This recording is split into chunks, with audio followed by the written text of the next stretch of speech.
एक राजा था जो एक के बाद एक इलेक्शन हारता गया। The NDA has won the election of 2014. I wish the new government all the best. Congress का इतना बुरा हाल तो कभी हुआ ही नहीं। लोग इन्हें पप्पू कहने लगे, बहुत ज्यादा सोशल मीडिया पे ट्रोल किए जाने लगे। आपके लिए मैं पप्पू हूँ। फेक मीम बनाए गए। साइड से आलू डालो, उस साइड से सोना निकालो। आधे अधूरे बात को सोशल मीडिया पे ट्रेंड करवाया गया। आलू के किसानों को कहा ऐसी मचाऊंगा, इस साइड से आलू घुसेगा, उस साइड से सोना निकलेगा। मेरे शब्द नहीं है, नरेंद्र मोदी जी के शब्द हैं। उनके परदादा जी Jawaharlal Nehru first prime minister of India. Jawaharlal Nehru देश के पहले प्राइम मिनिस्टर बनते। उनके दादी जी first women prime minister of India. उनके पिताजी Rajiv Gandhi first young man prime minister of India. आखिर ऐसा क्या हुआ जो राहुल गांधी की इतनी छवि क्यों खराब कर दी गई? आइए इसके पीछे की सच्चाई को जानते हैं। राजीव गांधी और सोनिया गांधी से जन्म लिया एक बच्चा जो 19 जून 1970 को जिसका नाम पड़ा राहुल गांधी। राहुल गांधी का राहुल गांधी के कारण राहुल गांधी यूं तो राजा घराने में जन्म लिया, लेकिन डर और सदमे से भरा रहा। साधारण बच्चे की लाइफ से काफ़ी अलग थे। ना ही घूमने का फ्रीडम, और बचपन का मतलब सिर्फ खिलौना और स्कूल नहीं था। उसके लिए बंद दरवाजे और सुरक्षा गार्ड की मौजूदगी। उस बच्चे की दादी, जिनका नाम इंडिया के सबसे ताकतवर प्रधानमंत्री में से एक था, इन्हें आयरन लेडी के भी नाम से जाना जाता था, उनका नाम था इंदिरा गांधी। लेडी के नाम से इनकी आवाज पूरे देश में गूंजती थी, लेकिन the future of India to be, Mrs. Gandhi? Well, the future of India is for us to decide, and we will fight it out in India. I don't think it's anybody else's business.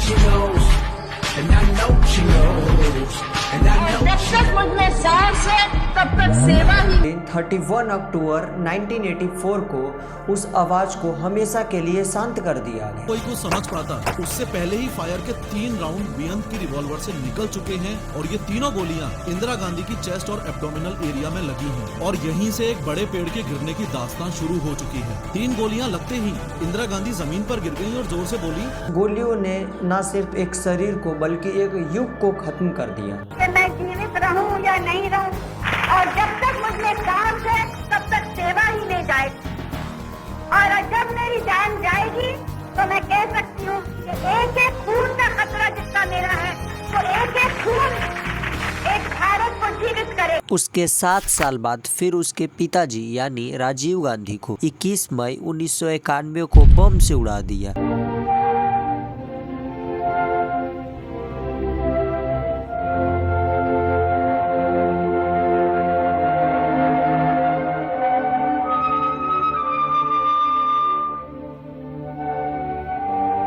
इस धमाके में उस सपने को हमेशा के लिए तोड़ दिया।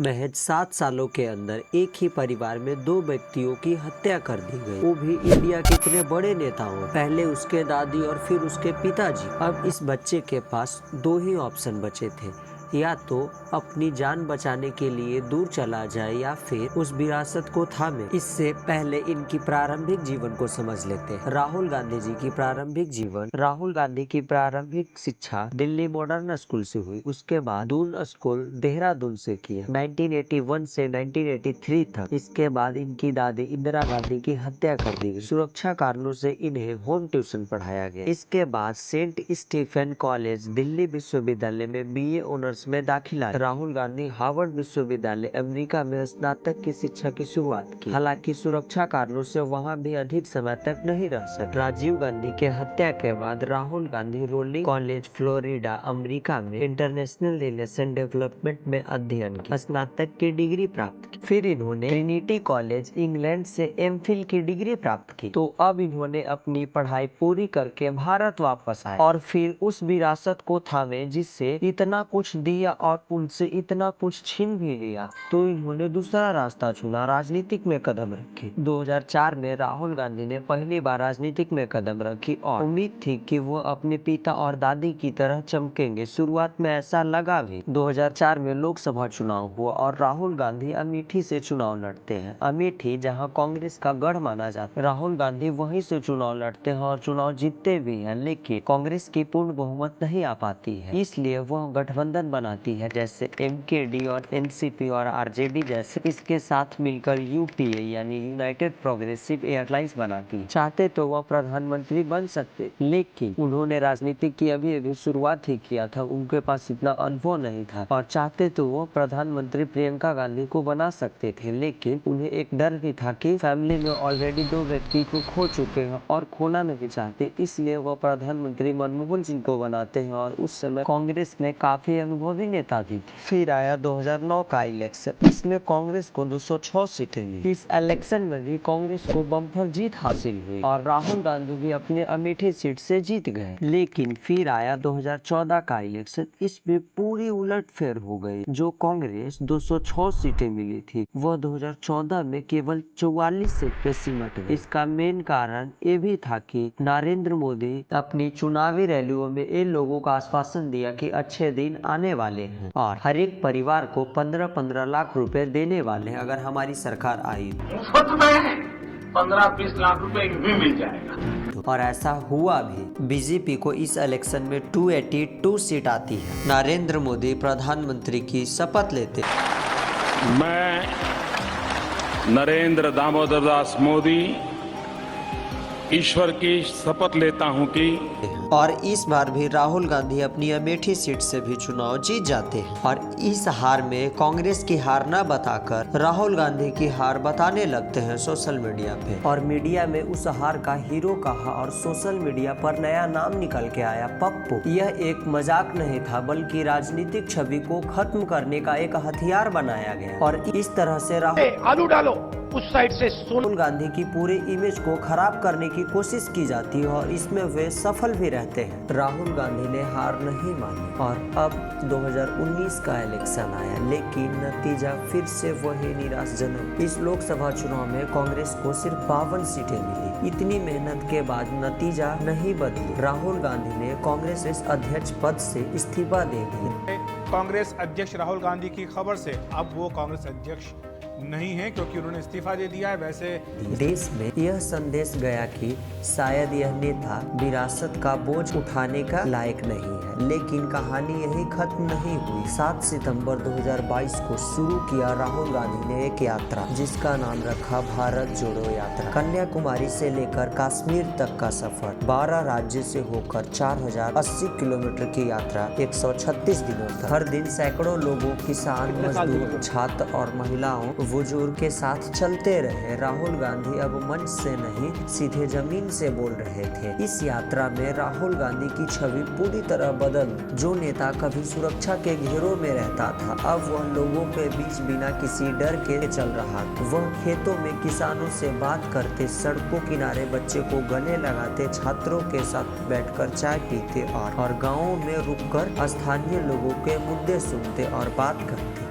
इस यात्रा में राहुल गांधी की पूरी छवि बदल गई। इवन खुद राहुल गांधी बोलते हैं कि जो आप राहुल को देख रहे थे, उसे मैंने मार दिया।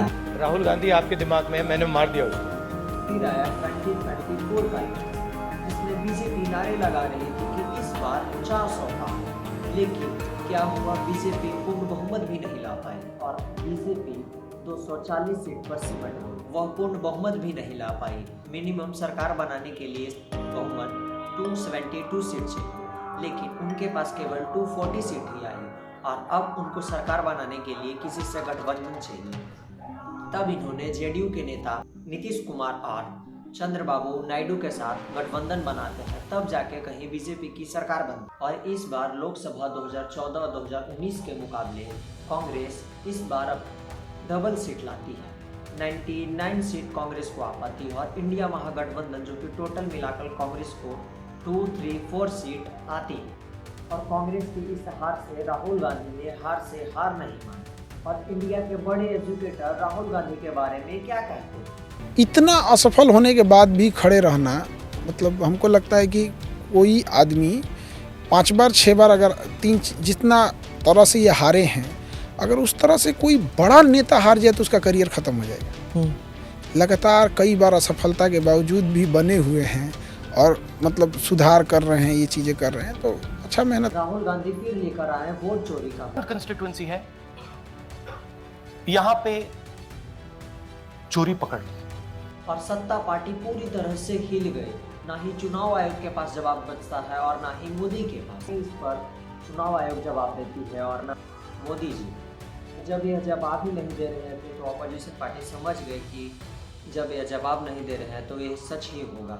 इससे कमाल बात यह है कि बिहार में चुनाव है और इससे सेंट्रल गवर्नमेंट भी हिल सकती है। किसी भी ऐसे देश के सिस्टम में जितना योगदान सरकार का होता है उतना ही योगदान अपोजिशन पार्टी का होता है, ताकि हमेशा कोई सरकार को चेक करे। ऐसे तो भारत में कई अपोजिशन लीडर हैं जो सरकार को क्रिटिसाइज करने का कोई कसर नहीं छोड़ते, लेकिन इस पद के लिए सबसे बड़ा नाम राहुल गांधी का है। खत्म होने से पहले मैं बताना चाहता हूं कि यह किसी पार्टी को लेकर नहीं बनाया गया है, ना कि हमें किसी पार्टी से की तरफ से स्पॉन्सर किया गया है, बल्कि यह हम एक जिज्ञासा के तौर पे बना है जो राहुल गांधी इतने हार के बावजूद भी इस चुनाव में रिलेवेंट और टिके हुए हैं।